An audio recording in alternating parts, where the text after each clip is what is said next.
Hello hello hello doctor. Hello doctor.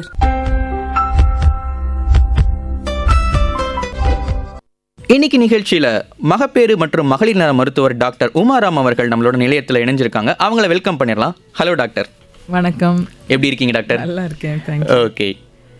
நம்ம FM rainbow தொடர்ந்து கேட்குற நேயர்களுக்கு கண்டிப்பாக தெரிஞ்சிருக்கும், ஆகஸ்ட் 1 முதல் ஆகஸ்ட் 7 வரை உலக தாய்ப்பால் வாரம், அதாவது வேர்ல்ட் பிரெஸ்ட் ஃபீடிங் வீக் வந்து நம்ம உலகம் முழுவதும் கடைபிடிச்சிட்டு வராங்க அப்படின்னு சொல்லிட்டு, இதை பற்றி சுருக்கமாக சொல்லணும்னா 1992ஆம் ஆண்டு உலக தாய்ப்பால் இயக்கமான WABA, அதாவது world alliance for breast feeding action, இந்த விழிப்புணர்வு இயக்கத்தை தொடங்கியிருக்காங்க.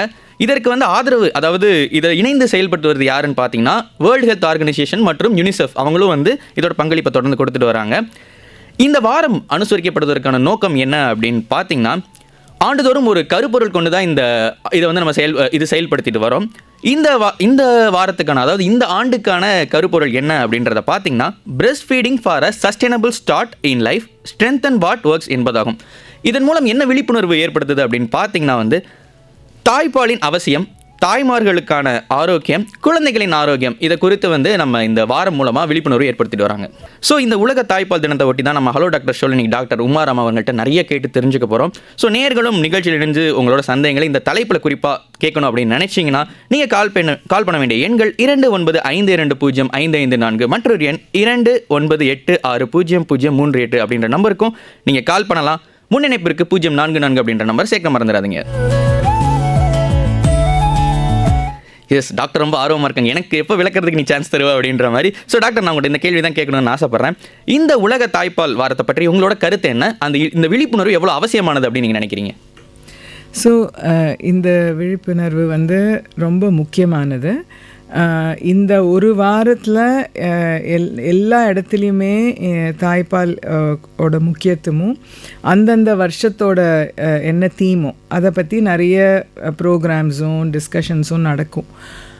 ஆனால் நம்ம வந்து வருஷம் பூரா 365 நாளும் அந்த தாய்ப்பாலோட முக்கியத்துவ எல்லாரையும் தெரிஞ்சுக்கணும், எல்லாரும் அதுக்கு ஒரு செயல்படணும் அந்த கமிட்மெண்ட்டோட.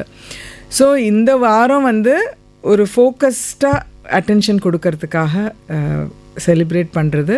ஸோ இது ரொம்ப முக்கியமான ஒரு வீக். ஓகே டாக்டர், நான் ஆல்ரெடி கேட்ட மாதிரி இந்த தீம் பற்றின உங்களோட கருத்து, அதாவது இந்த தீம் வந்து நான் ஆல்ரெடி சொன்ன மாதிரி இது என்ன கொடுத்துருக்காங்க அப்படின்னா வந்து, breast feeding for a sustainable start in life, strengthen what works அப்படின்ற மாதிரியான வேர்ட்ஸ்லாம் யூஸ் பண்ணியிருக்காங்க. So sustainable start in life, இதை பற்றி நீங்கள் எக்ஸ்பிளைன் பண்ணலாம். ஸோ சஸ்டெயினபிள் ஸ்டார்ட் இன் லைஃப்னால் இது வந்து ஒரு ஆரம்பத்துலேருந்தே இது வந்து ரொம்ப முக்கியம். இது குழந்தைக்கு ஆப்வியஸ்லி ரொம்ப முக்கியம்.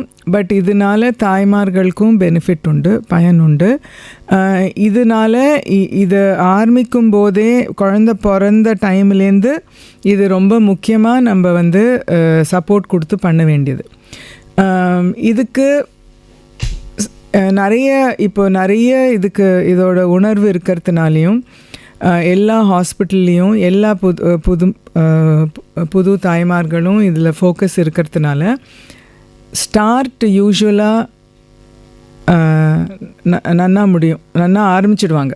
ஸோ நம்ம first few days breast feeding, ஹாஸ்பிட்டல்லேருந்து போகிற வரைக்கும் பிரெஸ்ட் ஃபீடிங், திருப்பி ஒரு 6 வாரம் வரைக்கும் பிரெஸ்ட் ஃபீடிங், இந்த ஃபோக்கஸ் எல்லாருக்குமே இருக்கும். பட் இதை சஸ்டெயினபிள் ஸ்டார்ட்டை தொடர்ந்து 6 மாதம், 1 வருஷம், 1.5 வருஷம் வரைக்கும் கூட எப்படி இதை வந்து சப்போர்ட் பண்ண முடியும், அண்ட் எது வேலை செய்கிறது எது வேலை செய்யலை, இந்த சஸ்டெயின் பண்ணுறதுக்கு நம்மளால் என்ன சப்போர்ட் கொடுக்க முடியும். So that is the second part of this slogan. Super doctor, ரொம்ப சிறப்பாக சொன்னீங்க. நீங்கள் ஒரு மகப்பேறு மருத்துவர் கூட. ஸோ உங்கள்கிட்ட இந்த கொஸ்டின் கண்டிப்பாக நான் கேட்கணும்னு நினைக்கிறேன். ஒரு மகப்பேறு மருத்துவராக தாய்ப்பால் கொடுப்பது ஏன் அவ்வளவு முக்கியமானதாக கருதப்படுது? உங்களோட கருத்து என்னது? ஸோ தாய்ப்பால் வந்து குழந்தைக்கு அதையும் மீண்டி ஒரு நியூட்ரிஷன் கிடையாது. ஸோ அந்தந்த குழந்தைக்கு என்ன தேவையோ அந்தந்த தாய் பால் வந்து கொடுக்கும். ஸோ இதில் வந்து குழந்தை பிறந்து கோல்டன் ஹவர்னு சொல்லுவோம், அந்த 1 ஹவர்க்குள்ளே பேபி வந்து பிரெஸ்ட் ஃபீடிங் இனிஷியேட் பண்ணுறது ரொம்ப முக்கியம். பிகாஸ் அப்போ நம்ம ஸ்டார்ட் பண்ணோன்னா பேபி வந்து அந்த பிரஸ்ட் சக்கிள் பண்ணுறது ரொம்ப ஈஸியாக இருக்கும். ஓகே, சிறப்பு டாக்டர். நேயர்கள் வந்து தொடர்ந்து இணைஞ்சிட்டு வராங்க, அவங்ககிட்ட நம்ம பேசிடலாம். நிகழ்ச்சி இணையும் முத நேயர் வருக. வணக்கம். வணக்கம். ஹலோ. வணக்கம். வணக்கம். வணக்கம் சார். மிக்க மகிழ்ச்சி. நான் சந்திரசேகர், வேலூர் காட்பாடியிலிருந்து பேசுறேன். வணக்கம் சார். உங்களோட சந்தேகங்களை டாக்டர்கிட்ட கேட்கலாம். டாக்டர், இந்த குழந்தைகள் வந்து இந்த பிரஸ்ட் ஃபீட் பண்ணும்போது, அதாவது ஃபோர்ஸ்ஃபுல்லா பிரஸ்ட் ஃபீட் பண்ணும்போது அவங்க பொதுவாக இந்த பால் அப்படிங்கிற ஒரு விஷயம் குடிக்காம அப்படியே நகர்ந்துக்கிறாங்க. ஸோ இப்போ பெண்கள் வந்து குழந்தைகள் அழுதாவே பிரஸ்ட் ஃபீட் பண்ணும் அப்படிங்கிற மாதிரி நினைக்கிறாங்க. இதை பத்தி உங்களுடைய கருத்து என்ன டாக்டர்? அது ஒன்றும். ரெண்டாவது வந்து சிறந்த குழந்தைகள் ஃபர்ஸ்ட் 6 months ஒன்லி தாய்ப்பால் தான் கொடுக்கணுமா, வேற எதுவுமே தர வேண்டாமா? இது அப் டு 1 year வரைக்கும் வெறும் தாய்ப்பால் மட்டும் கொடுக்கறது கூட அட்வைசபிள். அதை பத்தி சொல்றீங்களா? சரி, ஸோ நீங்கள் வந்து ஆக்சுவலி ஒரு 3 கேள்வி கேட்டிருக்கீங்க. ஃபஸ்ட்டு வந்து நீங்கள் கேட்டது குழந்தை ஃபோர்ஸ்ஃபுல்லாக தாய்ப்பால் குடிக்கிறதுங்கிறது கிடையாது. குழந்தை வந்து அதை லேட்சுன்னு சொல்லுவோம். அந்த எப்படி மார்பை பிடிச்சு தாய்ப்பால் குடிக்கிறதோ அது வந்து சரியாக பண்ணணும். அதை பண்ணும்போது அது லேட்ச் சரியாக இல்லைன்னா தான் மதருக்கு வந்து பெயின் வரும். அந்த மார்பில் புண்ணு வந்து இன்ஃபெக்ஷன் ஏதாவது வரத்துக்கு வாய்ப்பு இருக்குது. ஸோ இந்த லேட்ச் வந்து சப்போர்ட் பண்ணுறது ரொம்ப முக்கியம். குழந்தை பால் குடிக்கலை, ஒவ்வொரு வாட்டி அழற்சியும் தாய்ப்பாலுக்காக தான் அழறதான்னு கேட்டால் தேவை கிடையாது. ஏன்னா குழந்தைக்கு தெரிகிற ஒரே பாஷை வந்து அழுகை தான். ஸோ யூரின் போகணுன்னாலும் அழும், மோஷன் போகணுன்னாலும் அழும், இப்போ தாய்ப்பால் வேணும்னாலும் அழும், சில சமயம் கேஸுனாலும் அழும். ஸோ ஒவ்வொரு வாட்டி குழந்தை அழற்சியும் தாய்ப்பால் கொடுக்கணுங்கிறது தேவை கிடையாது. அதுக்கு ஒரு பேட்டர்ன் யூஸ்வலாக ஒரு முதல் 2 வாரத்துக்குள்ளே ஒரு பேட்டர்ன் செட் ஆகிடும். நீங்கள் ரெண்டாவதாக கேட்டது வந்து 6 மாதம் வரைக்கும் கொடுக்க முடிஞ்சதுன்னா 6 மாதம் வரைக்கும் தாய்ப்பால் மட்டும் கொடுக்கறது குழந்தைக்கு போகும். வேறு ஒரு சப்ளிமெண்ட்டும் அந்த ஃபஸ்ட்டு 6 months தேவை கிடையாது. 1 வருஷம் வரைக்கும் வெறும் தாய்ப்பால் மட்டும் போராது. ஏன்னா 6 மாதத்துக்கு அப்புறம் குழந்தைக்கு மற்ற உணவுகள் தேவைப்படும். அதனால் 1 வருஷம் வரைக்கும் தாய்ப்பால் கொடுக்கும்போது அடிஷ்னல் சாலிட்ஸு மற்ற ஃபீட்ஸு இன்ட்ரடியூஸ் பண்ணும். இப்போ சில தாய்மார்களுக்கு தாய்ப்பால் கொடுக்கறதுக்கு முடியாமல் போகலாம். அவங்க வந்து வேறு ஏதாவது மெடிசின்ஸ்னா சாப்பிட்ற மருந்துனாலேயோ இல்லை சில பேருக்கு தாய்ப்பால் பத்தாமல் போகலாம். அப்போது அடிஷ்னல் பால் கொடுக்கறதுல தப்பு கிடையாது. பட் ஒரு தாய்க்கு நிறைய பால் இருக்குது அப்படின்னா 6 மாதம் வரைக்கும் தாய்ப்பால் தவிர வேறு ஒன்றும் கொடுக்க வேண்டிய தேவையில்லை. ஓகே டாக்டர், ரொம்ப சூப்பராக விளக்குனீங்க. எனக்கு இதை தொடர்ந்து ஒரு சந்தேகம் வருது. அதாவது நீங்கள் லேட்ச் அப்படின்றத பற்றி சொல்லியிருந்தீங்க. ஸோ தாய்ப்பால் கொடுக்கும்போது சரியான பொசிஷன், அந்த லேட்ச் நீங்கள் சொன்னீங்களா, அது எவ்வளவு முக்கியம் அப்படின்னு நீங்கள் கருதுறீங்கன்றதை சொல்லலாம். ஸோ தாய்ப்பால் கொடுக்கும்போது அந்த தாயானவங்க கம்ஃபர்டபுளாக உட்காந்து ஃபீட் பண்ணுறது ரொம்ப ரொம்ப முக்கியம். ஒரு சரியாக சப்போர்ட்டோடு உட்காரலைன்னா பேக் பெயின் வரும், அதெல்லாம் அண்ட் லேட்சும் பாதிக்கப்படும். ஸோ நல்ல சப்போர்ட்டோட பேக் சப்போர்ட் இருக்கும்போது அவங்க உட்காந்துட்டு குழந்தைய மார்பு கிட்ட எடுத்துகிட்டு வரணும். அது வந்து பேபி டு பிரெஸ்ட்னு சொல்லுவோம். குனிஞ்சு பிரெஸ்ட்டை பேபி கிட்ட எடுத்துன்னு போகக்கூடாது. அந்த மாதிரி பாஸ்டர் டிஃபிகல்ட்டினால மதருக்கும் மசில் பெயின் பேக் பெயின் வரலாம். குழந்தை சக் பண்ணுறதும் சரி வராது. ஒரே ஒரு ஹோல்டு தான் இருக்கணுங்கிறது கிடையாது. ஸோ குழந்தைய நல்லா ஸ்டேபிளாக கையில் வச்சு அவங்க கொடுக்கும்போது 2-3 விதமான ஹோல்ட்ஸ் இருக்குது. இது வந்து காலில் சொல்கிறது கஷ்டம். ஸோ எந்த தாய்க்கு எந்த பொசிஷன் கரெக்டாக இருக்கோ அந்த பொசிஷனில் அவங்க ஃபீட் பண்ணலாம். இந்த புரிதல்கள்லாம் வந்து இப்போ நீங்கள் சொல்கிறீங்க, இதை விளக்குறீங்க, இதை பற்றின புரிதல் எல்லாருக்கும் இருக்குன்னு நீங்கள் நினைக்கிறீங்களா? இந்த பொசிஷனான விஷயங்கள்லாம் வந்து எல்லாருக்கும் இதை பற்றின புரிதல் இருக்கா? இதை எல்லோரும் தெரிஞ்சுக்கிறாங்களா அப்படின்றத? நிறைய பேருக்கு கிடையாது. ஆனால் இப்போ வந்து முக்காவாசி ஹாஸ்பிட்டல்ஸில் குழந்தை பிறந்த உடனே இதை பற்றின அட்வைஸு டாக்டர்ஸ் கொடுப்பாங்க. ஒன்றா குழந்தை இல்லை நர்சஸ் இருக்காங்க, அவங்க கொடுப்பாங்க. நிறைய ஹாஸ்பிட்டலில் இந்த தாய்ப்பால் கொடுக்குற தட் இஸ் லாக்டேஷன் சப்போர்ட்னு சொல்லுவோம். தாய்ப்பால் கொடுக்கறதுக்கு என்ன மாதிரி சப்போர்ட் இருக்கோ அதுக்குன்னு தனியாக குவாலிஃபை ஆன பீப்புளும் இருக்காங்க. ஓ, இதுக்குன்னே தனி ஃபீல்டு. ஆமாம், அதுக்கு அவங்க வந்து ஒரு கோர்ஸ் இருக்குது, அவங்க எக்ஸாம் எழுதி இது பண்ணணும். ஸோ அந்த லாக்டேஷன் கன்சல்டன்ட்ஸ்னு இருக்காங்க. அது இருந்ததுன்னா ஆப்வியஸ்லி அவங்களும் இந்த ஹெல்ப் பண்ணுவாங்க. சில சமயம் நாங்கள் குழந்தை பிறக்கிறதுக்கு முன்னாடி கர்ப்பமாக இருக்கும்போதே பிரெஸ்ட் ஃபீடிங் செஷனுக்கு வர சொல்லுவோம். ஏன்னா அந்த டைம் தான் உங்களுக்கு வந்து நிறைய டைம் இருக்கும், உங்களால் புரிஞ்சுக்க முடியும். குழந்த பிறந்து தூக்கம் இல்லை, வலி இருக்குது, நீங்களே கொஞ்சம் டயர்டாக இருக்கும்போது நிறைய அட்வைஸ் கொடுத்தா எவ்வளோ தூரம் அது மனசுக்குள்ளே ஏறும் அப்படிங்கிறது கொஞ்சம் கம்மியாக தான் இருக்கும். புது தாய் அவங்க அப்பதான் வந்து ஒரு ஏன்னா அவங்களே ஒரு நியூலி ஒரு அம்மா அவங்களாம் அப்போ முதல் தடவை வந்து ஒரு குழந்தைய ஈன்றெடுக்கிறப்போ வந்து அவங்களுக்கு இது எல்லாமே வந்து ஒரு புது அனுபவமாக தான் இருக்கும். ஆமாம், அதனால அதை கொஞ்சம் முன்னாடியே அதை பற்றின இன்ஃபர்மேஷன் நம்ம கொடுத்தோம்னா அது வந்து அவங்களுக்கு சுலபமாக எடுத்துன்னு போக முடியும். ஓகே டாக்டர், நிகழ்ச்சியில் அடுத்து ஒரு காலர் நினைச்சிருக்காங்க அப்படின்னு பேசிடலாம். வருக. வணக்கம். வணக்கம் சார். வணக்கம் சார், யார் எங்கிறது பேசுறது? நான் குமார் பேசுறேன். வணக்கம் சார், உங்க சந்தேகங்களை டாக்டர்கிட்ட கேட்கலாம் சார். டாக்டர் வணக்கம் டாக்டர். வணக்கம். இப்போ வந்து பாத்தீங்கன்னா இப்போ வந்து தாய்மார்கள் வந்து பாத்தீங்கன்னா இப்போ வேலைக்கு போற தாய்மார் இருக்காங்க மேடம். ஆமா. அது வந்து பாத்தீங்கன்னா அந்த பால் எடுத்து வச்சுட்டு வேலைக்கு போறாங்க. அது பால் எடுத்து வைக்கிறது எந்த இதுல வந்து எடுத்து வைக்கிறோம், எப்படி எடுத்து வைக்கிறோம், அதை கொஞ்சம் தெளிவா சொல்லுங்க மேடம். சரி, ரொம்ப முக்கியமான கேள்வி. ஆமா, ரொம்ப முக்கியமான கேள்வி. ஏன்னா நம்ம வந்து சஸ்டெயினபிலிட்டி பற்றி இந்த தீமு. ஸோ இப்போ வேலைக்கு போகும்போது வேலை இடத்துல குழந்தைய அழைச்சிட்டு போக முடியலை அப்படின்னா நம்ம வந்து வீட்டில் பால் எடுத்து வச்சுட்டு தான் போகணும். ஸோ அந்த டைமில் வந்து பிரெஸ்ட்டை ஒன்றா கையால் எக்ஸ்ப்ரெஸ் பண்ணலாம், ஹேண்ட் எக்ஸ்ப்ரெஸ்னு சொல்லுவோம். இல்லைன்னா பிரெஸ்ட் பம்ப் இருக்குது. பிரெஸ்ட் பம்ப் மூலயமா பாலை வந்து நம்ம ஒரு ஸ்டெரைல் கண்டெய்னர், தட் இஸ் கொதிக்கிற தண்ணியில் ஸ்டெரிலைஸ் பண்ணி க்ளீனாக ட்ரையாக இருக்கிற ஒரு கண்டெய்னரில் வைக்கலாம். பாட்டிலில் வைக்கிறது ரொம்ப சுலபம், ஏன்னா அதுக்கு ஒரு நல்ல மூடியும் இருக்கும். பட் ஸ்டெயின்லெஸ் ஸ்டீலோ அந்த மாதிரி லிட் இருக்கிற ஒரு பாத்திரத்துலையும் வைக்கலாம். அந்த பால் வந்து இப்போ நம்ம ஊரில் இருக்கிற வெயிலுக்கு ரொம்ப நேரம் வெளியில் வைக்க முடியாது. பட் ஏர் கண்டிஷன்ட் என்வாயர்மெண்ட்னா 4 மணி நேரம் வரைக்கும் ரூம்லேயே வைக்கலாம். அதுக்கு மேலேன்னா ஃப்ரிட்ஜில் வைக்கணும். இல்லை ஒரு 12 மணி நேரத்துக்கு மேலே அந்த பால் வைக்கணுன்னா ஃப்ரீசரில் வைக்கணும்.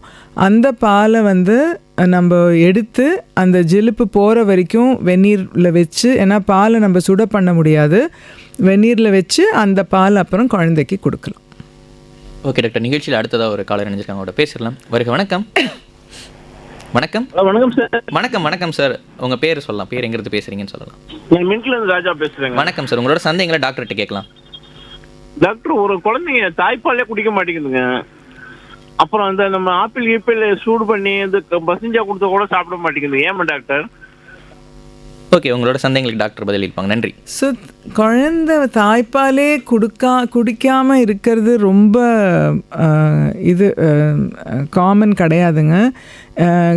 ஏன் குடிக்கலைன்னு யோசிக்கணும், கண்டுபிடிக்கணும். இப்போ வந்து குழந்தைக்கு சப்ப முடியலையா, இல்லை மதருக்கு வந்து இந்த காம்பு உள்பக்கமாக இருக்கா, அதனால குழந்தை சப்ப முடியலையா, இல்லை தாய்க்கு பால் கம்மி. இப்போ தாய்க்கு நல்ல பால் வருது, ஆனாலும் குழந்தை வந்து லேட்ச் பண்ணி சக் பண்ண முடியலன்னா தாய்ப்பாலை நான் இப்போ எக்ஸ்பிளைன் பண்ண மாதிரி எக்ஸ்ப்ரெஸ் பண்ணி வெளிப்படுத்தி அந்த பாலை பாலாடை மூலியமாகவோ ஸ்பூன் மூலியமாகவோ குழந்தைக்கு கொடுக்கலாம். ஸோ குழந்தையால் சப்ப முடியலைன்னா அதுக்கு வேறு ஏதாவது காரணம் இருக்கா? இந்த டங் டைன்னு சொல்லுவோம், நாக்கு, அதுக்கு எனக்கு தமிழ் வார்த்தை தெரியல, பட் டங் டை, அந்த மாதிரி கண்டிஷனில் சப்ப முடியலன்னா அதை வந்து குழந்தை டாக்டர்கிட்ட அழைச்சிட்டு போய் அந்த மாதிரி ஏதாவது இருக்காங்கிறது கண்டுபிடிக்கணும். கூடுதலாக அந்த ஆப்பிள் மசிச்சு கொடுக்கலாமான்ற மாதிரி ஒரு கொஸ்டின் கேட்டாங்க. அதெல்லாம் 6 மாதத்துக்கு அப்புறம் தான். முதல் 4-5 மாதத்தில் ஆப்பிளோ வாழைப்பழமோ ஒன்றுமே கொடுக்க முடியாது. ஓகே டாக்டர், அடுத்த ஒரு காலர் நினைஞ்சிருக்காங்க, என்னன்னு பேசிடலாம். வணக்கம் ரெயின்போ. மதியம் வணக்கம் சார். வணக்கம் சார், நீங்கள் யாருங்கிறது பேசுகிறீங்க? Royapettah Venkat sir. Okay sir, உங்களோட கேள்விகளை டாக்டர்கிட்ட நீங்கள் கேட்கலாம். வணக்கம் டாக்டர். வணக்கம், சொல்லுங்கள். எங்கள் வீட்டில் 2-3 கேஸ் நீங்கள் பார்த்துட்டீங்க. உங்கள் கிளினிக் பக்கத்தில் தான் இருக்கும். Okay, thank you. சந்தோஷம். மேடம், ஒரே ஒரு டவுட்டு. இப்போ due to some of the reason தாய் ஒரு பக்கமும் சேய் ஒரு பக்கமும் இருக்காங்க, குழந்தைக்கு கொடுக்க முடியல. இப்போ நீங்க as per WHO norms 6 months வரைக்கும் இந்த ஃபீடிங் தான் கொடுக்கணும்ன்றது வந்து நார்ம்ஸ். இந்த கண்டிஷன்ல ஒரு சில பேர் பசும்பால் கொடுக்குறாங்க, ஃபார்முலா கொடுக்குறாங்க. அதெல்லாம் எப்படி கொடுக்கலாம், யாரோட பரிந்துரையின் அடிப்படையில் கொடுக்கலாம்ன்றத கொஞ்சம். ஸோ ஏதாவது ஒரு காரணத்தினால குழந்தையும் தாயும் சேர்ந்து இருக்க முடியலை அப்படின்னா, இப்போது தாய்ப்பாலை ஒரே ஊரில் இருக்காங்க, அந்த மாதிரி சுச்சுவேஷன்னா தாய்ப்பால் எக்ஸ்ப்ரெஸ் பண்ணி கொடுக்கலாம். அந்த மாதிரி சுச்சுவேஷனும் இல்லை, வேறு வேறு இடத்துல இருக்காங்க, இல்லை தாயினால் கொடுக்க முடியலங்கிற ஒரு சூழ்நிலையில் யூஸ்வலாக 2 விதமான பால் அட்வைஸ் பண்ணுவோம். எஸ்பெஷலி பிறந்த குழந்தைக்கு பசும்பாலோ ஆவின் பாலோ டெஃபினட்டாக கொடுக்க முடியாது. அதை ஜீரணம் பண்ணுற தன்மையோ சக்தியோ அந்த குழந்தைக்கு கிடையாது. ஸோ கொடுக்கறதா இருந்தால் இப்போ ஃபார்முலா மில்க் ஒரு ஆப்ஷன், இன்னொன்று பிரெஸ்ட் மில்க் பேங்க்ஸ்ன்னு இருக்குது. ஸோ அண்ட் ஹியூமன் மில்க் பேங்க்குன்னு இருக்குது.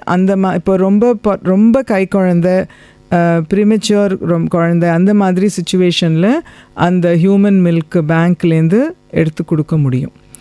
பட் இல்லை அப்படின்னா ஃபார்முலா தான் சேஃபர். அது உங்களோட குழந்தையோட பீடியாட்ரிஷியன் அட்வைஸ் பண்ணுவாங்க. ஏன்னா மார்க்கெட்டில் நிறைய இருக்குது, எது உங்கள் குழந்தைக்கு தகும் அப்படிங்கிறத அவங்க சொல்லுவாங்க. ஓகே, ரொம்ப சிறப்பாக விளக்கம் அளிச்சிங்க. வணக்கம். வணக்கம் வணக்கம் வணக்கம் சார். வணக்கம் சார், யார் எங்கேருந்து பேசுகிறீங்க? நுங்கம்பாக்கம் டேங்க் பண்டோட்டை சேர்ந்த பூந்தமல்லி போஜராஜன் பேசுறீங்க சார். உங்களோட சந்தேகங்களை டாக்டர்கிட்ட கேட்கலாம். எனக்கு ஒரு பேத்தி இருக்கா, 9 வயசு ஆகுதுமா. அவளுக்கு பால் குடிக்கிற பழக்கம் தான் இருக்குது. அதனால ஆவின் பாலை வாங்கிட்டு நாங்கள் காசி முட்டியில் ஊற்றி கொடுத்தாதான் குடிக்கிறா. சாப்பிட கூட மாட்டேன்ற, அதை மாற்றவே முடியல, சாப்பிட மாட்டேன்ற. ஏன் இந்த பால் குடிக்கிற பழக்கம் விட மாட்டேன் தெரிய மாட்டேங்குது. என்ன வயசாகுதுன்னு கொஞ்சம் ஸ்பெசிஃபிக்காக சொல்ல முடியுமா சார்? 9 வயசுமா.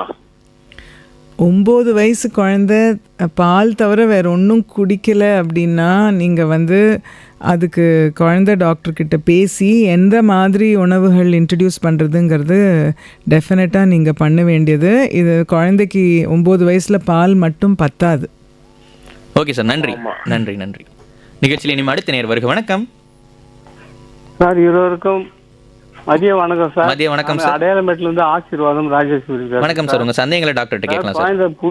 குழந்தை பிறந்தது, நம்மளுக்கு தெரியல, பால் எப்படி கொடுன்னு சொல்ல, தாய்மார் பக்கத்துல இருந்து சொல்லி கொடுக்கலாம்ல சார்? நீங்க டாக்டர்கிட்ட நேரடியாக கேட்கலாம் சார். டாக்டர் தான் சார். குழந்தை பால் குடிச்சு கொஞ்சம் மூக்குலயே பால் வந்துச்சு சார் குழந்தைக்கு. அதுக்கு என்ன செய்யலாம் சார்? ஓகே சார், உங்க சந்தேகங்களுக்கு டாக்டர் பதில் அளிப்பாங்க. நன்றி. குழந்தை தாய்ப்பால் கொடுத்து அப்புறம் மூக்குலேருந்து பால் வெளில வருதுன்னா அதுக்கு குழந்தைக்கு சரியாக அந்த பர்ப்னு சொல்லுவோம், புறக்கேறுற மாதிரி அது பண்ணணும். குழந்தைக்கு தாய்ப்பால் கொடுத்த உடனே நீங்கள் அப்படியே கீழே போட முடியாது. ஏன்னா கொஞ்சம் எல்லா குழந்தைங்களுமே கக்கும். அதனால் அது நீங்கள் கொஞ்சம் நேரம் தோளில் வச்சு அந்த ஏப்பம் வந்தப்புறம்தான் நீங்கள் கீழே போடணும். கீழே போடும்போது ஒரு பக்கமாக அடியில் தலகாணியெல்லாம் வைக்க வேண்டிய தேவை கிடையாது. பட் தலையை ஒரு சைடுக்கு கொஞ்சம் திருப்பினீங்கன்னா அப்படி வெளில வந்தாலும் அது மூக்கு வழியாலாம் வராது. ஸோ இந்த ஸ்டெப்ஸை நீங்கள் எடுத்துக்கணும். ஓகே டாக்டர், ரொம்ப சிறப்பாக விளக்குனீங்க. இப்போ எனக்கு இதில் தொடர்ந்து ஒரு சந்தேகம் வருது. அதாவது நீங்கள் கர்ப்ப காலத்துக்கு அதாவது குழந்தை பிறந்தப்புறம் எப்படியெல்லாம் நீங்கள் பார்த்துக்கணுன்றதை நீங்கள் சொன்னீங்க. கர்ப்ப காலத்தப்போ தாய்மார்கள் எப்படி அந்த தாய்ப்பால் கொடுப்பதற்கு தயாராக வேண்டும், தங்கள் எப்படி சொல்கிறது, அவங்க அந்த ப்ரிப்பரேஷன் ஆகட்டும் அதெல்லாம் எப்படி பண்ணணுன்றதை நீங்கள் சொல்லலாம். ஸோ இதுவும் ரொம்ப முக்கியம். ஏன்னா கர்ப்பமாக இருக்கும்போதே சில விஷயங்கள் அந்த தாய் கவனிக்கணும். ஒன்று மார்போட சைஸ் எல்லாம் கொஞ்சம் வித்தியாசம் ஆகும். அப்போது அந்த காம்பு ஃப்ளாட்டாக இருக்கா, உள் பக்கம், தட் இஸ் இன்வெர்டட்னு சொல்லுவோம், உள் நோக்கி இருக்கா, ஃப்ளாட்டாக இருக்கா அப்படிங்கிறத செக் பண்ணிக்கணும். அப்படி இருந்ததுன்னா முதலையே அதுக்கு சில ப்ரெப்ரேஷன் பண்ண வேண்டியிருக்கும். ரெண்டாவது, குழந்த பிறந்தப்புறம் என்ன மாதிரி டயட் எடுத்துக்கிறது அண்ட் அந்த பிரெஸ்ட் ஃபீட் பண்ணுறது பற்றி சில விஷயங்கள் நான் சொன்னேன் முன்னாடியே. இந்த மாதிரி சில ஹாஸ்பிட்டல்ஸில் கிளாஸஸ் இருக்குதுன்னு, முடிஞ்சால் அதை இது பண்ணிக்கலாம். இல்லைன்னா டாக்டர்கிட்ட கேட்டு அந்த இன்ஃபர்மேஷனை வாங்கிக்கலாம். ஓகே டாக்டர், ரொம்ப சிறப்பாக சொன்னீங்க. இதை தொடர்ந்து இன்னொரு கேள்வியும் நான் கேட்குறது, இப்போ அதாவது நிறைய வேலை நிமித்தங்கள் காரணமாக நிறைய பேர் வந்து வெளியூர்களில் வேலை பார்க்குறாங்க. நிறைய பேரால் அந்த கூட்டு குடும்பம் அப்படின்னு சொல்கிறதுல வந்து இருக்க முடியல. ஒரு மகள் இருக்காங்கன்னா அவங்க தாயிட்ட வந்து எல்லா அட்வைஸும் கேட்டு பெற முடியாத நிலையில் இருக்காங்க. அப்படிப்பட்ட இந்த சோஷியல் மீடியா ஏரால வந்துட்டு ஒரு தப்பான இன்ஃபர்மேஷன், அதாவது இதை பற்றின ஒரு தவறான புரிதல் வந்து கிரியேட் பண்ணுறது ரொம்ப ஈஸியாக இருக்குது. ஸோ இதை பற்றின ப்ராப்பரான விஷயங்கள் எங்கேருந்து அவங்க கேட்டு தெரிஞ்சுக்கலாம்? எங்கே நீங்கள் சொன்ன மாதிரி முன்னாடியே சொன்னீங்க டாக்டர் இதுக்குன்னே ப்ராப்பராக படித்த டாக்டர்ஸ் இருக்காங்கன்ட்டு. இருந்தாலும் இந்த சோஷியல் மீடியா மித்துன்றது ரொம்ப ஸ்ப்ரெட் ஆகிட்டு இருக்கு. ஸோ இந்த ப்ராப்பரான நாலேஜ் எப்படி நம்ம கெயின் பண்ணலான்ற மாதிரி. ஸோ சோஷியல் மீடியாவில் இப்போ யார் வேணால் என்ன வேணால் சொல்ல முடியுது. அதனால எல்லாம் நம்ம கேட்குறதும் பார்க்குறதும் சோஷியல் மீடியாவில் கரெக்டுன்னு நம்ம நினச்சிக்க கூடாது. ஏதாவது சந்தேகம் இருந்ததுன்னா டாக்டரை கேட்டுக்கிறது ஈஸியஸ்ட். ஏன்னா எப்படியுமே கர்ப்பமாக இருக்கும்போது அட்லீஸ்ட் மாதத்தில் ஒரு வாட்டி போய் பார்ப்பீங்க, டவுட்டை நோட் பண்ணிட்டு கேட்டுக்கலாம். இல்லை இப்போ ரீசெண்டாக யாராவது குழந்த பிறந்து உங்கள் ஃப்ரெண்டோ ஃபேமிலிலேயோ யாருக்காவது அந்த மாதிரி அட்வைஸ் வந்திருந்ததுன்னா எடுத்துக்கலாம். இல்லைன்னா இதுக்குன்னே கரெக்டான சைட்ஸ் சிலது இருக்குது, அதுலேருந்து நம்ம இன்ஃபர்மேஷனை வாங்கிக்கலாம். நிகழ்ச்சியில் அடுத்து ஒரு காலர் இணைஞ்சிருக்காங்க, நான் பேசிடலாம். வருக. வணக்கம். வணக்கம். வணக்கம் சார். வணக்கம். வணக்கம் சார், யார் இருந்து பேசுகிறேன்? வணக்கம் சார், உங்கள் சந்தேகங்களை டாக்டர்கிட்ட கேட்கலாம் சார். மேடம் வணக்கம். மேடம் வணக்கம், சொல்லுங்கள். 2.25 வயசு ஆகுது மேடம் பேத்திக்கு. அது காலெல்லாம் சேர்க்கலாங்களா, சாப்பிடலாமா? இல்லை, உங்கள் கேள்வி இன்னும் கொஞ்சம் தெளிவாக கேட்க முடியுமா சார்? சாம்பார் மீன் குழம்புலாம் யூஸ் பண்ணுது, சாப்பிடலாமா? 2.5 வயசுக்கா கொடுக்கலாம் சார். அதான் கேட்குறேன். ஏன்னா அது காரம் விரும்பி சாப்பிட்றாங்க, இனிப்பு மட்டும் வர மாட்டேங்குது, அதனால தான் கேட்குறேன் மேடம். ஓகே சார், நன்றி. நன்றி. Okay madam. ஓகே. அதாவது நேர்கள் அந்த குழந்தைக்கான உணவு பற்றியும் நிறையா கேட்குறாங்க. இந்த தாய்ப்பாலை தவிர்த்து வேறு என்னென்ன உணவு கொடுக்கலாம் அப்படின்ற மாதிரியும் கேட்டு வராங்க. இப்போ நம்ம அந்த வேலைக்கு செல்கிற பெண்கள் பற்றி நிறைய பேர் அந்த கொஸ்டின் கேட்டாங்க, அந்த தாய்ப்பாலோட எப்படி கொடுக்குறது, அந்த மாதிரி ஒரு ஜென்ரலான ஒரு மித்து ஒன்று இருக்குன்ற மாதிரி சொல்கிறாங்க. வேலைக்கு செல்லும் தாய்மார்கள் மத்தியில் ஒரு சந்தேகம் இருக்கிறது அப்படின்றது ஒரு பரவாயில்ல சொல்கிறாங்க. அது என்னென்னா, காலை முதல் மார்பகத்தில் இருந்த பாலை வீட்டுக்கு வந்து குழந்தைக்கு பாலூட்டும் போது வெளியேற்றி வீணாக்கி விட்டு, அதாவது அந்த காலையிலேருந்து சுரக்கிற பாலை வந்து வெளியேற்றிட்டு தான் புதுசாக தான் கொடுக்கணும், புதுசாக சுரக்கிற பாலை தான் வந்து வீட்டுக்கு வந்தோடனே குழந்தைகிட்ட கொடுக்கணுன்ற மாதிரி ஒரு இது இருக்குது. இதை பற்றி நீங்கள் என்ன நினைக்கிறீங்க? அது வந்து சரியான நோக்கம் கிடையாது. தாய்ப்பால் வந்து மார்பில் இருக்கிறது காலையிலேருந்து நம்ம வேலைக்கு போயிட்டு வந்து தாராளமாக குழந்தைக்கு கொடுக்கலாம். இப்போ சில சமயம் என்ன ஆகும்னா, காலையிலேருந்து சாயந்தரம் வர வேலையில் இருந்துட்டு வரும்போது மார்பு வந்து ஹெவியாக இருக்கும், அந்த பால் கொஞ்சம் கட்டும். அப்போது பேபியால் வாய் வச்சு சக் பண்ண முடியாது. ஏன்னா பிரெஸ்ட்டு கொஞ்சம் ஹார்டாக இருந்தால் குழந்தை வந்து அவ்வளோ சுலபமாக சக் பண்ண முடியாது.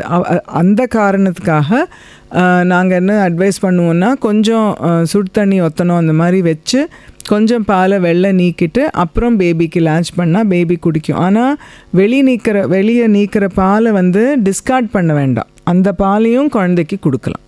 மார்புக்குள்ளே கெட்டு போகாது பால், that is the main thing. Okay, அப்போ அது வந்து ஒரு தவறான புரிதல் அப்படின்ற மாதிரி நீங்கள் சொல்கிறீங்க டாக்டர். ஓகே, ஸோ நம்ம அந்த தாய்மார்கள் எப்படி அவங்க உடல் நலத்தை பார்த்துக்கலாம் அப்படின்ற மாதிரி நம்ம பேசிட்டு வந்தோம். அந்த வரிசையில் வந்து இப்போ ஸ்ட்ரெஸ் பொதுவாகவே இப்போ வந்து இருக்க எல்லாருக்குமே வந்து ஸ்ட்ரெஸ் ஏதோ வகையில் இருக்குது. இந்த ஸ்ட்ரெஸ், தூக்கமின்மை, மன அழுத்தம் போன்றவை வந்து இந்த தாய்ப்பால் சுரப்பதை வந்து பாதிக்குமா, அதுக்கான வாய்ப்புகள் இருக்கா அப்படின்றது நீங்கள் சொல்லலாம்? டெஃபினட்டாக பாதிக்கும்.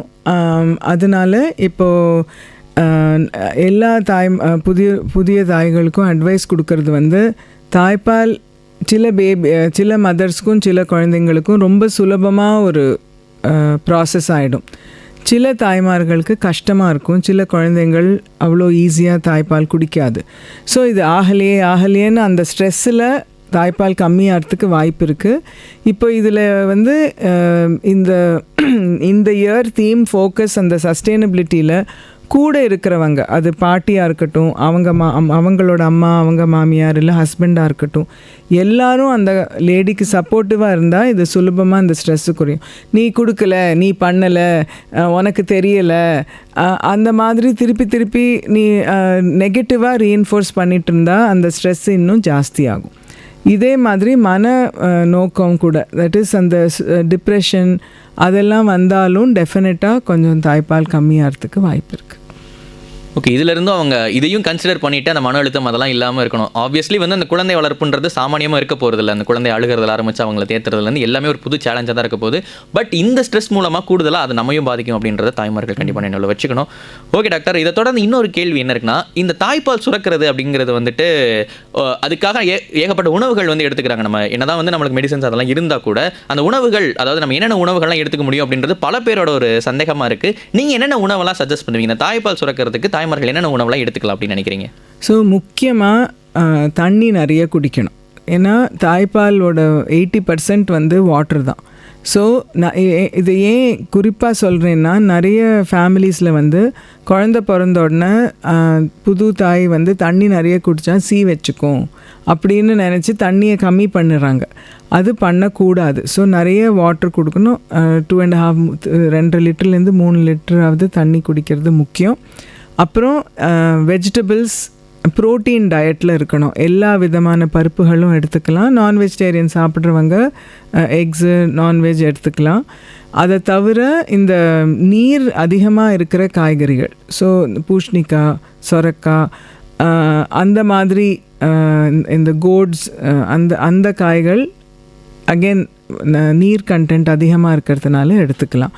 சில பேர் வந்து பூண்டு எடுத்துக்கலான்னு சொல்லுவாங்க. அதுக்காக பூண்டு சாப்பிடாதவங்க சாப்பிட்டு தான் ஆகணுங்கிறது கிடையாது. பட் அதுவும் வந்து ஹெல்ப் பண்ணும். வெந்தயம், இதெல்லாம் நேச்சுரல் ஃபுட்ஸில் ஹெல்ப் பண்ணும். ஓகே, ஆனால் இந்த குறிப்பாக நான் நிறைய கேள்விப்படுது, இந்த சுவரொட்டி அப்படிங்கிற உணவு வந்து கண்டிப்பாக இந்த தாய்ப்பால் சுரக்கிற டைமில் வந்து நிறைய பேர் கொடுப்பாங்க. அதுக்கு எதுவும் ஒரு காரணங்கள் இருக்கா? அதில் அது வந்து இல்லை, அப்படி ஸ்பெசிஃபிக்காக காரணம் கிடையாது. பட் எடுத்துக்கலாம். பொதுவாக மீட் அதை எடுத்துக்க மூலமா அதன் மூலமாகவும். ஓகே டாக்டர், நிகழ்ச்சியில் அடுத்து ஒரு காலர் இணைஞ்சிருக்காங்க. அப்படியே நான் பேசிடலாம். வருக. வணக்கம். வணக்கம். வணக்கம் சார், யாருங்கிறது பேசுறது? திருமழிசை குண்டுமேடு விஸ்வநாதன். வணக்கம் சார், உங்களோட சந்தேகங்களை டாக்டர்கிட்ட கேட்கலாம். மேடம் வணக்கம். மேடம் வணக்கம், சொல்லுங்க. குழந்தைக்கு தலை நிற்கிறது, தலைக்கறி கொடுத்தா தான் நிற்குன்றாங்களே, அது எப்படி மேடம்? தலை நிற்கிறதுக்கு தலைக்கறி கொடுக்கணும், ஆட்டு தலை அப்படிங்கிறது தேவை கிடையாதுங்க. குழந்தைக்கு வந்து ஒரு மைல் ஸ்டோன்னு சொல்லுவோம். ஒரு இவ்வளோ மாதம் ஆச்சுன்னா ஒரு மைல் ஸ்டோன் வரும். ஸோ ஏதாவது ஒரு உணவு கொடுத்தா தான் குழந்தைக்கு தலை நிற்குங்கிறது கிடையாது. ஓகே சார், நன்றி. Thank you madam. நன்றி. Thank you ma'am. ஓகே டாக்டர், எனக்கு ஒரு சின்ன சந்தேகம். அதாவது என்னன்னா, இப்போ டெலிவரியிலே வந்து நார்மல் டெலிவரி, சிசேரியன் அந்த மாதிரி இருக்கு இல்லையா? இப்போ சிசேரியன் பிரசவம் செய்த தாய்மார்களுக்கு தாய்ப்பால் கொடுப்பதில் எதுவும் சிரமங்கள் இருக்குமா அப்படின்றதையும் அவற்றை எப்படி சமாளிக்கலாம் அப்படின்றது நீங்கள் சொல்லலாம் டாக்டர். இது ரொம்ப வேலிடான கேள்வி. இப்போது சிசேரியன் மூலியமாக டெலிவரி ஆகும்போது ஃபர்ஸ்ட் ஆஃப் ஆல் நான் இந்த நம்ம நார்மல் டெலிவரி ஆச்சுன்னா 15-20 நிமிஷத்துக்குள்ளேயே அந்த கோல்டன் ஹவரில் மதருக்கு பேபியை பிரெஸ்ட்டுக்கு போட்டுடும். சிசேரியன் ஆகும்போது இது வந்து கொஞ்சம் டிலே ஆகும். ஏன்னா அந்த சிசேரியன் பண்ணி முடிஞ்சு அதுக்கப்புறம் தான் வந்து போட முடியும். இப்போது சில ஹாஸ்பிட்டல்ஸில் அதை வந்து அந்த சிசேரியன் ஆப்ரேஷன் நடந்துன்னு இருக்கும்போதே குழந்தைய தாயோட மார்பில் வச்சு தாய்ப்பால் கொடுக்க இனிஷியேட் பண்ணுறது உண்டு. பட் அப்படி இல்லைன்னா அந்த 1 ஹவர்க்குள்ளே வி ட்ரை நிறைய இடத்துல. பட் அந்த ஆப்ரேஷன் ஆனதுனால வலி இருக்கும், அனஸ்தீசியானால் அவங்களால உடனே எழுந்து உட்காந்துக்க முடியாது. இதெல்லாம் இருக்கிறதுனால அந்த முதல் 24 மணி நேரம் கொஞ்சம் ஜாஸ்தி எஃபர்ட் போட வேண்டியிருக்கும். பொசிஷனிங், இதெல்லாம் சப்போர்ட் தேவைப்படும். ஓகே, அது கூடுதல் கவனம் வந்து அதில் தேவைப்படும் அப்படின்ற மாதிரி. ஓகே டாக்டர், இப்போ மார்பகத்தில் வந்து இந்த வலி, வீக்கம், கட்டி போன்றவை ஏற்பட்டால் உடனே மருத்துவரை அணுக வேண்டுமா அப்படின்ற மாதிரி ஒரு கொஸ்டின். ப்ளஸ் வந்து இந்த பிரெஸ்ட் என்கோர்ஜ்மெண்ட் அப்படின்ற ஒரு மெடிக்கல் டேர்ம் சொல்கிறாங்க, மாஸ்டிட்டிஸ் அப்படின்ற பிரச்சனைகள், இதெல்லாம் வரதுக்கு என்ன காரணம்? இந்த மார்பக வீக்கங்கள் இதை பற்றியும் நீங்கள் வந்து பதில் சொல்லலாம் டாக்டர். ஸோ தாய்ப்பால் கொடுக்கும்போது அப்பப்போ கொஞ்சம் பிரெஸ்ட் ஹெவி ஆகிறதும் மார்பில் வந்து வலி வர்றதும் சகஜம். இப்போது நிறைய ஒரு தாய்க்கு நிறைய பால் வருது, குழந்தை வந்து 4 மணி நேரம் தூங்குது அப்படின்னா அந்த பிரெஸ்ட் ஹெவியாக தான் ஆகும். அப்போ மதருக்கு டிஸ்கம்ஃபர்ட் வரும். இந்த மாதிரி சுச்சுவேஷனில் உடனே போய் கன்சல்ட் பண்ணணுங்கிறது தேவை கிடையாது. ஆனால் ஏதாவது ஒரு பாகத்தில் வலி இருக்குது, ரெட்னஸ் இருக்குது, இல்லை பேபி சக் பண்ணும்போது ரொம்ப வலி இருக்குது, இந்த மாதிரி சுச்சுவேஷனில் மாறு இன்ஃபெக்ஷன் ஆகிருக்கா, பிரெஸ்ட் ஆப்சிஸ்னு சொல்லுவோம். அந்த ஆப்சிஸ்னால் சீ வைக்கிறது, அதுக்கு முந்தின ஸ்டேஜ்னால் நீங்கள் கேட்டது இந்த மாஸ்டைட்டிஸ் அப்படின்னா மார்பில் பால் கட்டினத்தினால அது மைல்டு இன்ஃபெக்ஷன் ஆகி இன்ஃப்ளமேஷன் ஆகிறது வந்து மாஸ்டைட்டிஸ். இதை நம்ம கரெக்ட் பண்ணாமல் அது சீ வச்சுதுன்னா அது பிரெஸ்ட் ஆப்சிஸ்.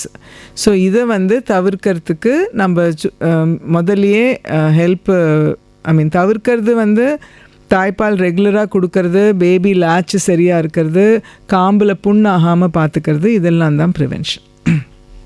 ஓகே டாக்டர், இதன் மூலமாக வந்து அந்த பிரச்சனைகள் வந்து தவிர்க்கலாம் அப்படின்னு சொல்கிறீங்க. ஓகே, பொதுவாகவே வந்து தாய்மார்களுக்கு இந்த சந்தேகம் வந்து கண்டிப்பாக இருக்கும் அப்படின்னு நான் நினைக்கிறேன். அது என்ன அப்படின்னு பார்த்தீங்கன்னா, எத்தனை வயசு வரைக்கும் நம்ம அந்த தாய்ப்பால் கொடுக்கலாம்? இப்போ ஒரு குறிப்பிட்ட வயதுக்கு மேலே வந்து அந்த குழந்தை தாய்ப்பால் கொடுக்குற பட்சத்தில் வந்து அது எப்படி நிறுத்துறது, படிப்படியாக எப்படி நிறுத்துறது அப்படின்றத பற்றி சொல்லலாம். இப்போ நம்ம அழுகையை நிப்பாட்டணும் அப்படின்னாலே சில பேர் வந்து தாய்ப்பால் கொடுக்கறது வழக்கமாக வச்சுருக்காங்க. இந்த மாதிரி இருக்க நிலையில் அதை எப்படி கொஞ்சம் கொஞ்சமாக குறைக்கலாம் அப்படின்றதையும் நீங்கள் சொல்லலாம். ஸோ டெஃபினட்டாக முதல் 6 மாதம் எக்ஸ்க்ளூசிவாக பிரெஸ்ட் ஃபீட் மட்டும் போகிறோம். குழந்தைக்கு எவ்வளோ தூரம் முடியறதோ எக்ஸ்க்ளூசிவாக பிரெஸ்ட் ஃபீட் பண்ணணும் முதல் 6 மாதம். 6 மாதத்துலேருந்து 1 வயசு வரைக்கும் தாய்ப்பால் வந்து கண்டினியூ பண்ணுவாங்க. ஆனால் கூட முதல்ல மற்ற ஃப்ரூட்டு மற்ற சாலிட் இன்ட்ரடியூஸ் பண்ணுறது உண்டு. 1 வருஷத்துலேருந்து 2 வருஷத்து வரைக்கும் அவங்களோட கன்வீனியன்ஸ் பிரகாரமும் அந்தந்த தாய்க்கும் குழந்தைக்கும் எப்படி பண்ண முடியறது அப்படிங்கிறத பேஸ் பண்ணி கண்டினியூ பண்ணலாம். ஜெனரலாக 2 வயசுக்கு மேலே தாய்ப்பால்லேருந்து வர சத்தும் அந்த இம்யூனிட்டி பெனிஃபிட்டும் டெஃபினட்டாக குறைஞ்சிடும். அண்ட் குழந்தைக்கு அந்த ஒரு உணர்வு தெரிஞ்சு தாய்ப்பாலை கொடுக்கறத குறைக்கிறதுங்கிறது வந்து கஷ்டமாகவும் ஆகும். இதை எங்கள் வீட்டு சைட்லாம் நான் கேள்விப்பட்டது உண்டு, அது உண்மையாக என்னன்னு தெரியல. அதாவது வந்து இந்த 2 வயதுக்கு மேலே வந்து இந்த தாய்ப்பால் தொடர்ந்து குடிக்கிற குழந்தைகள் வந்து ஒரு ரொம்ப அடம் பிடிப்பவர்களாக வளருவாங்க அப்படின்ற மாதிரியான ஒரு கருத்து நான் வந்து கேள்விப்பட்டிருக்கேன். அது எந்த அளவுக்கு உண்மை? அதுவும் இல்லாமல் இப்போ நீங்கள் சொல்கிற மாதிரி ஒரு குறிப்பிட்ட ஏஜ் தாண்டி வந்து அந்த குழந்தை வந்து தாய்ப்பால் குடிக்குது அப்படின்ற பட்சத்தில் அந்த குழந்தையின் மன வளர்ச்சி அல்லது நடத்தில் ஏதோ மாற்றம் ஏற்படும் நீங்கள் நினைக்கிறீங்களா? இல்லை, அந்த 2 வயசுக்கு மேலே தாய்ப்பால் கொடுக்கறதுனால அடம் பிடிச்சி வருவாங்கிறது வந்து கிடையாது. எனக்கு தெரிஞ்சு அந்த மாதிரி ஒன்றும் சயின்டிஃபிக்காக கிடையாது. பட் டெஃபினட்டாக நான் சொன்ன மாதிரி குழந்தைக்கு உணர்வு தெரிஞ்ச அப்புறம் அதை வந்து குறைக்கிறது கொஞ்சம் கஷ்டப்படும். ஏன்னா கம்ஃபர்ட்டுக்காக தான் மெயினாக அந்த பேபி சக் பண்ணுறது அந்த டைமில். ஸோ அந்த வீனிங்னு சொல்லுவோம், குறைக்கிறது வந்து கிராஜுவலாக பண்ணிட்டு வருது. ஒரு 2 வயசுக்கு மேலே பண்ணுறது கொஞ்சம் கஷ்டப்படும். பட் அதனால பேபியோட மனநிலையோ ஹெல்த்தோ பாதிக்கப்படுங்கிறது கிடையாது.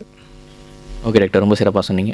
நிறைய கேள்விகள் கேட்டு விளக்கங்கள் பெற்றுட்ருக்கோம். நிறையா நான் மனசில் நினச்சிருக்கலாம் அப்படிலாம் கிடையாது, நீ வந்து தவறாக நினச்சிருக்க அப்படின்ற மாதிரி டாக்டர்ஸ் நிறைய விஷயங்களை கிளாரிஃபை பண்ணிட்டு இருக்காங்க. ஸோ நேர்களாகி உங்களுக்கும் இதில் ஒரு தெளிவு கிடைக்கும் அப்படின்னு நான் நம்புகிறேன். டாக்டர், நிகழ்ச்சியோட நிறைவான அவங்களோட இந்த கேள்வி கண்டிப்பாக கேட்கணும்னு நினைக்கிறேன். என்ன தான் வந்து இந்த ப்ரெக்னன்சி டைம் ஆகட்டும், ஆஃப்டர் ப்ரெக்னன்சி, போஸ்ட் ப்ரெக்னன்சி ஆகட்டும், விமனோட ரோல் வந்து ரொம்ப அளப்பெரியது. அதே சமயம் ஆண்களோட பங்கு இன்னைக்கு ஷோவில் கூட நிறைய முக்கால்வாசி காலர்ஸ் வந்து வந்த எல்லா காலர்ஸுமே ஆண்கள் தான் நினைக்கிறேன். ஸோ ஆண்கள் வந்து அதில் தங்களை ஈடுபடுத்திக்கிற ரொம்ப முனைப்பு காட்டுறாங்கன்றது ரொம்ப சந்தோஷமாக இருக்குது. ஸோ அவங்களோட ரோல் என்னவா இருக்கும்? அதாவது குடும்பத்தினர், குறிப்பாக கணவர் மற்றும் வீட்டில் இருக்க மூத்தவங்களோட ரோல் வந்து எப்படி இருக்கும், அவங்க எப்படிப்பட்ட ஆதரவை கொடுக்கணும் அப்படின்றத நீங்கள் சொல்லலாம். அது மட்டும் இல்லாமல் வேலை பார்க்குற பெண்களுக்கு அந்த வேலை நேரங்களில் ஏற்பட்ட சவால்களை வந்து அவங்க எப்படி சமாளித்து அந்த நேரத்தில் ஆதரவு எப்படி நல்கலாம் அப்படின்றத நீங்கள் சொல்லலாம். சரி, ரொம்ப முக்கியமான கேள்விகள் ரெண்டுமே. ஏன்னா இது வந்து ஒரு தாய் சஸ்டெயின் பண்ணி எஸ்பெஷலி 1 வருஷம் எல்லாம் குழந்தைய ஃபீட் பண்ணோன்னா ஹஸ்பண்டும் ஃபேமிலி சப்போர்ட் வந்து ரொம்ப முக்கியம். ஒர்க்கு பிளேஸ் சப்போர்ட்டும் ரொம்ப முக்கியம். இப்போது பிறந்த குழந்தைக்கு ஹாஸ்பிட்டலில் இருக்கும்போதோ இல்லை வீட்டுக்கு போன உடனேயோ அந்த தாயை தவிர அந்த ஹஸ்பண்டோட ரோல் வந்து ரொம்ப முக்கியம்.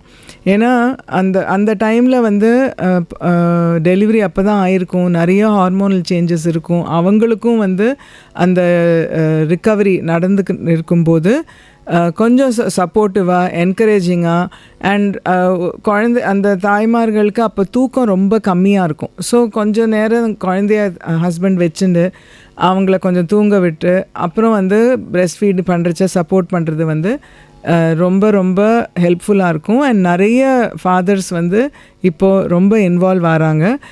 ரொம்ப ட்ரெடிஷ்னல் ஃபேமிலிஸில் வந்து சாதாரணமாக நம்மளோட சம்பிரதாயம் என்னென்னா, குழந்த பிறந்த உடனே அம்மா வீட்டுக்கு போயிடுவாங்க. ஹஸ்பண்ட் 3 மாதம் அந்த பிக்சர்லேயே இருக்க மாட்டார். அதனால் அந்த சப்போர்ட்டை கொடுக்க முடியாது. இப்போ வந்து நிறைய ஹஸ்பண்ட்ஸ் எங்க கூடயே இருக்கட்டும்ங்கிறாங்க, இல்லை அவங்களும் அங்கே போய் ஒய்ஃபோடு இருக்காங்க. அதனால இந்த சப்போர்ட் அண்ட் பாண்ட் வந்து ஸ்ட்ரெங்தன் ஆகுது. ஒர்க் பிளேஸ் சப்போர்ட் வந்து எக்ஸ்ட்ரீம்லி இம்பார்ட்டண்ட். அன்ஃபார்ச்சுனேட்லி நம்ம ஊரில் வெளிநாடுகள் மாதிரி ஆஃபீஸில் வந்து பிரெஸ்ட் பம்ப் யூஸ் பண்ணியோ மில்கை வந்து எக்ஸ்ப்ரெஸ் பண்ணி கொடுக்கறதுக்கோ இதுக்கெல்லாம் வந்து இடம் இருக்கிறதில்ல. ஸோ மதர்ஸ் வந்து வீட்டில் இருக்கும்போது குழந்தைக்கு தாய்ப்பால் கொடுத்துட்டு அந்த டைம்லேயே மில்கை எக்ஸ்ப்ரெஸ்ஸும் பண்ணி வச்சுட்டு போகிறதுங்கிறது வந்து சாத்தியம் கிடையாது. ஸோ ஒர்க் பிளேஸில் வந்து அஃப்கோர்ஸ் எல்லாருக்குமே 6 மாதம் மெட்டர்னிட்டி லீவ் இருக்குது. ஸோ ஒரு 4.5 months அவங்களுக்கு கிடைக்கும். அதுக்கப்புறம் அவங்க வேலைக்கு போகும்போது ஒர்க் பிளேஸில் வந்து கொஞ்சம் பிரெஸ்ட் மில்க் எக்ஸ்ப்ரெஸ் பண்ணி கொடுக்கறது. அப்போ ஃபேமிலி மெம்பர்ஸோ ஹஸ்பண்டோ வந்து அந்த பாலை எடுத்துகிட்டு போய் பேபிக்கு கொடுக்கறது. இந்த மாதிரி சப்போர்ட் கொடுத்தாங்கன்னா சஸ்டெயினபிலிட்டி ரொம்ப நல்லா பண்ண முடியும். ரொம்ப சிறப்பாக சொன்னீங்க டாக்டர். அதாவது இவங்களோட ரோல்லாம் எப்படி இருக்குது, அதாவது நம்ம எப்படி ஒரு மதரோட கடமை எந்த அளவுக்கு இருக்கோ அதே மாதிரி சுற்றி இருக்கவங்களோட சப்போர்ட்டும் ரொம்ப முக்கியம் அப்படின்னு சொல்கிறீங்க. இந்த நிகழ்ச்சி மூலமாக நான் ஒன்று தெரிஞ்சுக்கிட்டேன். என்னன்னா வந்து நம்ம கேள்வி போகிற இதெல்லாம் வந்து ஆப்வியஸ்லி நம்ம தாய்மை நிறைய போட்டுறோம். ஆனால் இந்த மாதிரி இவ்வளோ வழியை கடந்து இது பண்ணுறாங்க, இவ்வளோ கஷ்டங்களை சின்ன சின்ன விஷயங்கள் நீங்கள் சொல்கிற நுணுக்கங்கள்லாம் கேட்டிருப்பாங்க. ஸோ அது கேட்குறப்ப தான் எனக்கு அது ஒரு கவிதையாக சொல்லலாம் அப்படின்ற மாதிரி தோணுது.